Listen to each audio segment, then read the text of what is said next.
कोल्हापूर रत्नागिरी रस्ता आता नवीन बांधणी सुरू असल्यामुळे कोल्हापूर रस्ता हे अंतर कमी होणार आहे आणि कोल्हापूर ते रत्नागिरीसाठी जाणारा आपला पर्यटकांचा वेळ तसेच प्रवाशांचा वेळ वाचणार आहे आणि हे काम युद्ध पातळीवर सुरू आहे। तर आपण पाहूया हे काम कसे चालले आहे। आणि या रस्त्याची सगळी वळणे ही निघाल्यामुळं आपल्याला कोल्हापूर ते रत्नागिरी अंतर हे आपलं अंतर कमी होणार आहे आणि आपल्याला वेळ देखील आपला वाचणार आहे।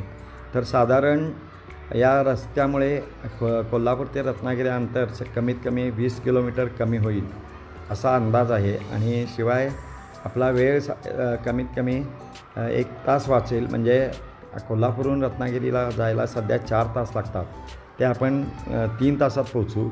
आणि हे सध्या केंद्र सरकारने काम करण्याचं मनावर घेतल्यामुळं पावसाळा सुरू असूनही या रस्त्याला पूर्णपणे सगळीकडे मशिनरी वगैरे सज्ज आहेत आणि कुठेही पावसाळा असूनसुद्धा रस्त्याचं काम थांबलेलं नाही आहे। तर असं हे पावसाळा असल्यामुळं असूनसुद्धा जे या रस्त्याचं काम आहे त्यामुळं आपल्याला कोल्हापूर रत्नागिरी हे अंतर कमी झाल्यामुळं आपला वेळ पण कमी होणार आहे। आणि आपण आत्ता समोर पाहत आहात सगळीकडं आपल्याला जिकडं तिकडं या रस्त्याचं काम चाललेलं दिसतं। बरीचशी वळणे काढून झालेली आहेत, काही ठिकाणी सिमेंटचे रस्ते देखील बांधून झालेले आहेत आणि बरेचसे लोक या कामावर सध्या काम करत आहेत। तर असं हे केंद्र सरकारचं सगळीकडे चाललेलं रस्ते बांधणीचं काम खूपच स्पृहणीय आणि एक आदर्श घेण्यासारखा आहे।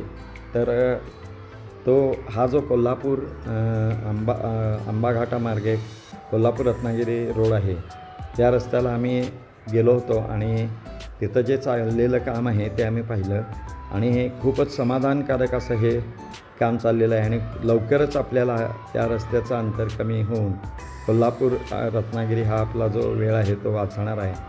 आणि त्यासाठी खरोखरच आपण या सरकारला धन्यवाद दिले पाहिजेत आणि सध्या ज्या अधिकारी या रस्त्यावर काम करतात त्यांचे देखील आपण आभार मानले पाहिजेत आणि त्यांचं देखील आपण कौतुक केलं पाहिजे असं मला वाटतं। तर असा हा आपल्या सर्वांच्यासाठी होणारा सुखकर आणि सुखद असा हा कोल्हापूर रत्नागिरीचा प्रवास होणार आहे आणि हे रस्त्याचं काम युद्ध पातळीवर सुरू आहे। तर त्याचे हे आम्ही वेगवेगळ्या ठिकाणचे घेतलेले इथं या चित्रफित आहेत त्या आम्ही या व्हिडिओद्वारा आपल्याला दाखवण्याचा प्रयत्न करत आहोत। ज्यांनी हा कोल्हापूर रत्नागिरी रस्त्यावर प्रवास केला नसेल त्यांच्यासाठी हा व्हिडिओ खूपच उपयुक्त ठरणार आहे। धन्यवाद।